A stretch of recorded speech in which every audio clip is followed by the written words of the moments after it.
मैंने एक स्कूल के छात्र से पूछा, बेटा बता गंगा कहाँ से निकलती है, किससे मिलती है? वो बोला, सर मेरा मुंह मत खुलवाओ। मेरे बाप ने कहा तू सीधा घर जाना, घर से स्कूल जाना, कोई किसी से मिले कहीं जाए तेरे को कोई लेना देना नहीं है। मैंने दूसरे छोरे से पूछा, मैंने कहा बता बेटा गंगा कहाँ से निकलती है, किससे मिलती है? वो बोला, सर मेरा मुंह मत खुलवाओ, गांव में झगड़ा हो जाएगा। मैंने कहा मेरे पिताजी गांव में झगड़ा नहीं होगा, बता गंगा कहाँ से निकलती है, किससे मिलती है? वो बोला, सर गंगा रात को 12 बजे निकलती है, कल्लू के लड़के से मिलती है। तालियां जोरदार बजना चाहिए। समस्या इधर फंसी पड़ी है। मैंने मास्टर साहब से पूछा कि गुरुजी तो बच्चों को क्या पढ़ा रहे हो? मैंने मास्टर साहब से पूछा कि बताओ गंगा कहां से निकलती है, किससे मिलती है? मास्टर साहब बोले गंगा अमरकंटक से निकलती है। मैंने कहा पूज्य मास्टर साहब गंगा अमरकंटक से नहीं हिमालय से निकलती है। तब बेरोजगारी पर वो व्यंग करते हुए कहते हैं कि गुरुजी 2500 रुपए की तनख्वाह में बेटा गंगा अमरकंटक से ही निकलेगी।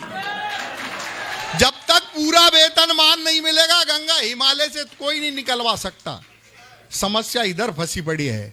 और अपन दूसरे की क्या बात करें। मेरा खुद का जोड़ा अंग्रेजी माध्यम से पढ़ता है, मेरे से बोला, यार पापा आप कहाँ कभी सम्मेलन में मारे मारे फिरते हो, मेरा अंग्रेजी का पेपर है, कोई आपको निबंध आता हो तो बताओ। सर मैं आपको ईमानदारी से बताता हूं यादव जी, मैंने अपना पहली से लेकर पोस्ट ग्रेजुएशन गाय के निबंध से ही कर लिया। हमारे जमाने में एक ही निबंध आता था, मैंने कहा तू भी लिख। गाय एक उपयोगी पशु है, इसके 4 पैर होते हैं, 2 सींग होते हैं, गाय घास खाती है, गाय कई प्रकार की होती है, काली पीली सफेद चितकबरी गाय अच्छे प्रकार की होती है। बोला यार पापा ये तो ठीक है, किसी और जानवर पे निबंध आ जाए तो? अबे मैंने कहा कभी का लड़का है, तेरे में इतनी अकल होना चाहिए, गाय का नाम हटाना, उस जानवर का नाम चिपका देना। तीसरे दिन जब पेपर दे के आया और मैं घर पहुंचा, मैंने कहा कोई बेटा पेपर हो गया? बोले पापा हो गया। मैंने कहा निबंध आया था? वो बोला आया था। निबंध गाय पे आया था? वो बोला बाप पे आया था। तालियां जोरदार बजना चाहिए।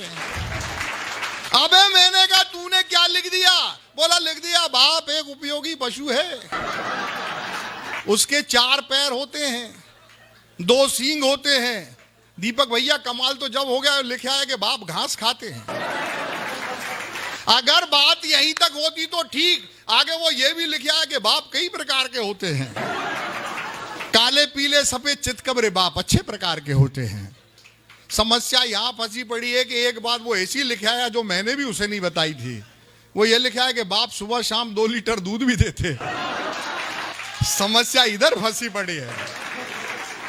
ये हमारे आधुनिक बच्चों का मैथमेटिक्स, उनका IQ लेवल है।